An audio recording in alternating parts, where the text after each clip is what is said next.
Người tôi yêu bây giờ cũng đã chẳng còn, là do tôi, cái tôi nó đã gây ra. Giờ níu kéo cũng đã chẳng còn gì để thứ tha, vì tất cả lỗi lầm tôi đã gây ra. Chắc do tôi dại khờ nên tôi không thể làm được em vui. Chắc do tôi dại khờ nên giờ em nào cũng giận lời nhà. Giờ tôi biết phải làm gì, cố gắng thật nhiều, biết hy sinh để cô ấy trở về bên tôi. Không để mọi chuyện cứ thế này, tôi không thể chịu cảm giác này.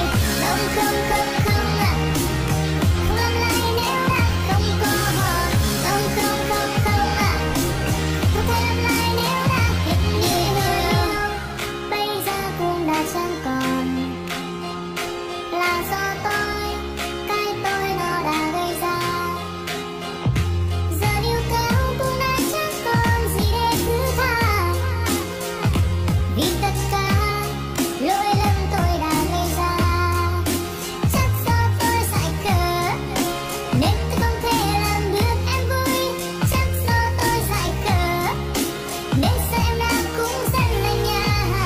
Giờ tôi biết phải làm gì, cố gắng thật nhiều, biết hy sinh để cô ấy trở về bên tôi.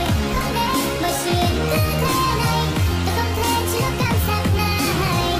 Không không không không ạ, không làm lại nếu đã không có họ. Không không không không ạ, không thể làm lại nếu đã hết nhiều. Bây giờ cũng đã chẳng còn, là do tôi, cái tôi nó đã gây ra. Giờ